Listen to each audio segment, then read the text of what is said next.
Chapter 11 of Simon versus the Homo Sapiens Agenda. It's the day after Thanksgiving, and Alice is home, and we're on the back porch after dinner. It's actually warm enough for hoodies and pajama pants and leftover ice cream cake and scattergories. Alright, famous duos and trios? Abbott and Costello, says my mom. Nora and I both say, Adam and Eve.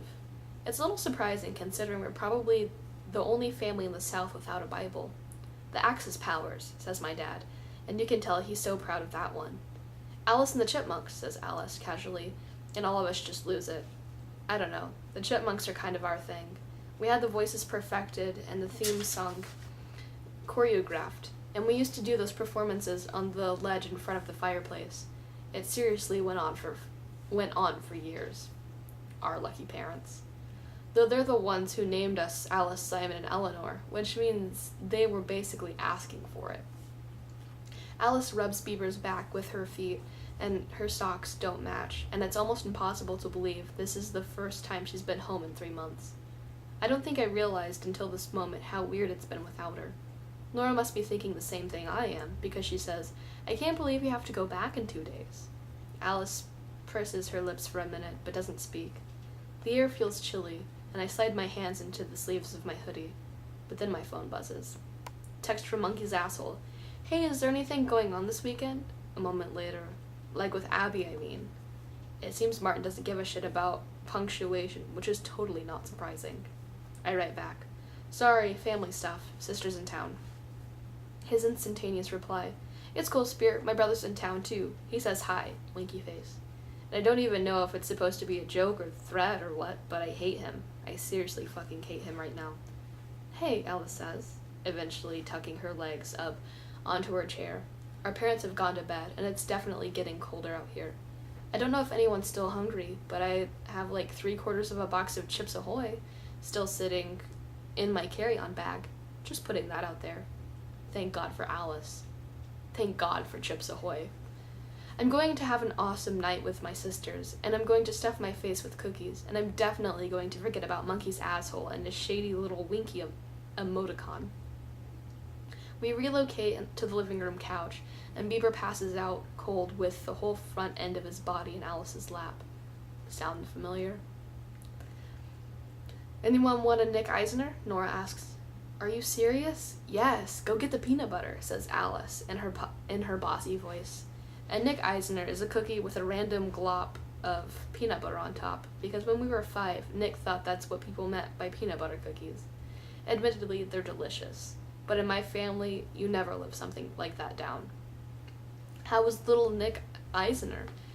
He's the same, still glued to his guitar, and he'd be totally butthurt if he knew Alice still calls him little. Nick has had a minor level crush on Alice since we were in middle school. I was about to ask. So cute. I'd tell him you said that. I'll tell him you said that. Yeah, don't do that. Alice sinks her head back into the couch cushion, rubbing her eyes behind her glasses. Sorry. She yawns. Early flight, and catching up from this week. Midterms? Asks Nora. Yep, says Alice, and it's so obvious that there's something else, but she doesn't elaborate. Bieber does this sudden loud-ass yawn and rolls onto his side, so his ear flips inside out, and then his lips twitch. He's a weirdo. Nick Eisner, Alice says again, and then she grins. Remember his bar mitzvah? Nora giggles. Oh God, I say. It's really the perfect time to bury my head in a pillow.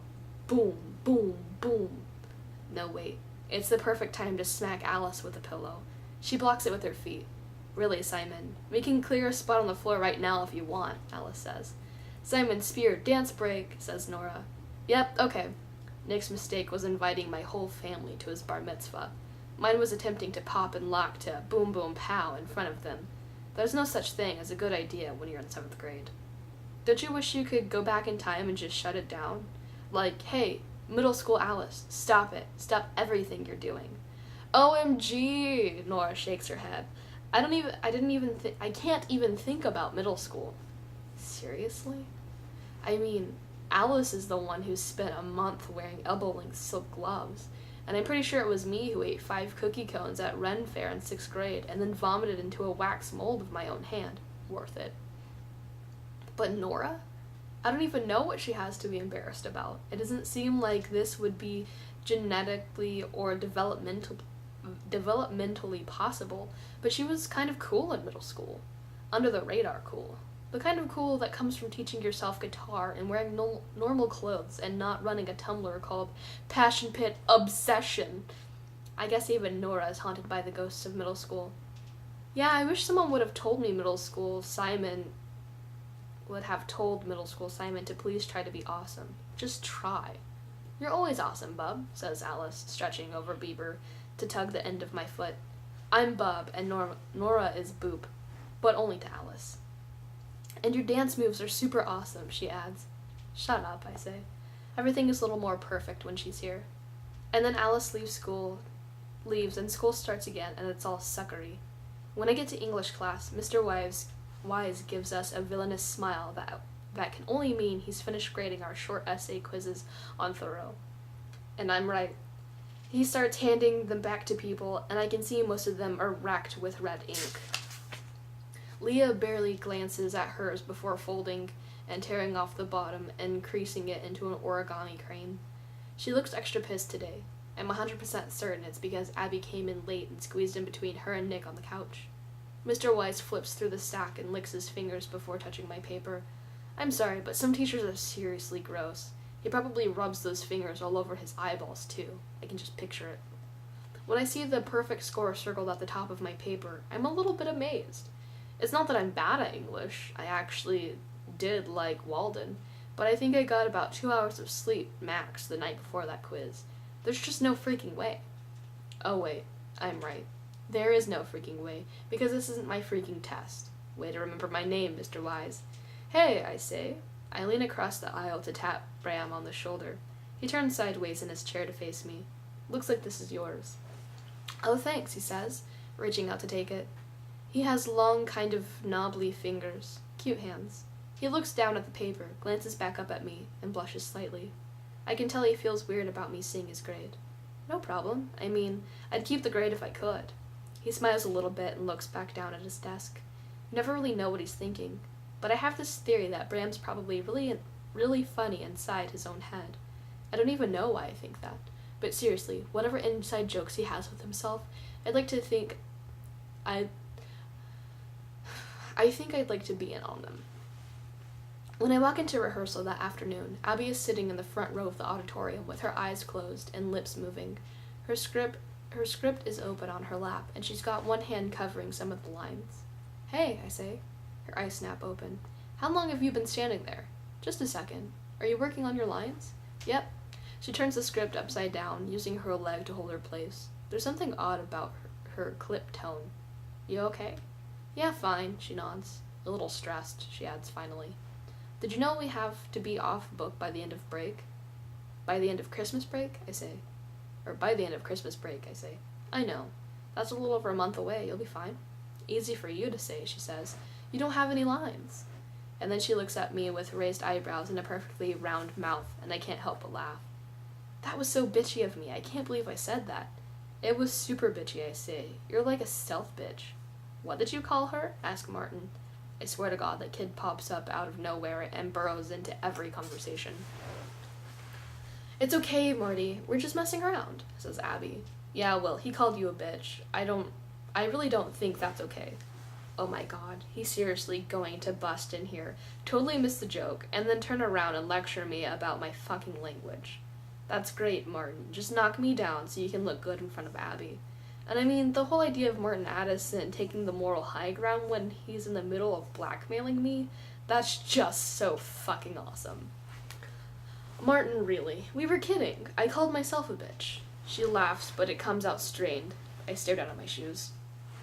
If you say so. Martin's face is extra pink, and he's playing with the skin on his elbow. I mean, seriously, if he's so dead set on impressing Abby, maybe he should stop being so twitchy and awkward and annoying all the time. Maybe he should stop pulling the goddamn skin around his elbow, because it's completely disgusting. I don't even know if he realizes he's doing it. The worst part of it is, I know perfectly well that if Alice heard me using that word, she would call me out too. Alice is pretty hardcore, but when it's appropriate to use the word bitch. Appropriate. The bitch gave birth to a litter of adorable puppies. Inappropriate. Abby is a bitch. Even if I said she was a stealth bitch. Even if I was joking. Maybe crazy Alice logic, but I feel a little weird and awful about it anyway. I choke out an apology, and my face is burning. Martin's still standing there. I seriously can't get away fast enough. I walk up the steps to the stage. Miss Albright is sitting next to Taylor on one of the platforms, pointing at something on Taylor's script. Downstage, the girl who plays Nancy is giving a piggyback ride to the guy who plays Bill Sykes, and off stage left, the sophomore girl named Laura sits on top of a stack of chairs, crying into her sleeve, and I guess Mila Odom is comforting her. "You don't even know that," Mila says. "Seriously, look at me. Look at me." Laura looks up at her. "It's the freaking Tumblr, okay? Half the shit is made up." Laura's voice is broken and sniffly. "But there's a little bit of truth to every..." "And that's seriously bullshit," says Mila. "You just need to talk to him." And then she sees me standing there listening and shoots me the stink eye. So here's the thing. Simon means the one who hears, and Spira means the one who watches, which means I was basically just destined to be nosy. Cal and two of the senior girls are sitting outside the dressing room with their backs to the wall and their legs stretched out in front of them. He looks at me and smiles. He has a really nice, easy smile. You can tell it's the kind that looks cute in pictures. I still feel a little unpleasant about the whole Abby and Martin conversation, but I think I may be on my way to feeling better. "Hey," I say. The girls sort of smile at me. Sasha and Brianna are both Fijine's boys like me. It's funny. I'm literally the only one of Fijine's boys played by an actual guy. I guess it's because girls are smaller or look younger or something. I don't even know. But it's slightly awesome because it means I'm the tallest person on stage during those scenes, which doesn't happen all that often, to be honest. "What's up, Simon?" Cal says. "Oh, well, nothing. Hey, are we supposed to be doing anything right now?" And as soon as I ask it, I start blushing because the way I phrased it totally makes it sound like I'm propositioning him. "Hey, Cal, are we supposed to be making out right now? Are we supposed to be having mind-blowing sex in the dressing room right now?" But maybe I'm just paranoid because Cal doesn't seem to read anything into it. "Nah, I think Miss Albright is just finishing some stuff up, and then she'll tell us what to do." "Works for me," I say. And then I notice their legs. Sasha's leg overlaps with Cal's just the tiniest bit, almost at the ankle. So who the hell knows what that means? I think I'm ready for this shitty day to be over. Of course it's pouring down rain when Miss Albright lets us out, and I soak a big butt-shaped wet spot into the upholstery of my car. I can barely dry off my glasses because my clothes are so wet. I don't remember to put my headlights on until I'm already halfway home, which means I'm honestly lucky I didn't get arrested by now. As I make the right into my neighborhood, I see Leah's car stopped at the light, waiting to make a left. So I guess she's leaving Nick's house. I wave to her, but it's raining so hard that it's pointless. The wipers are back and forth, and there's this kind of tightness in my chest. It shouldn't bother me when Nick and Leah hang out without me. It just feels like I'm on the outside somehow. Not all the time, just sometimes. But yeah, I feel irrelevant. I hate that. End of chapter 11.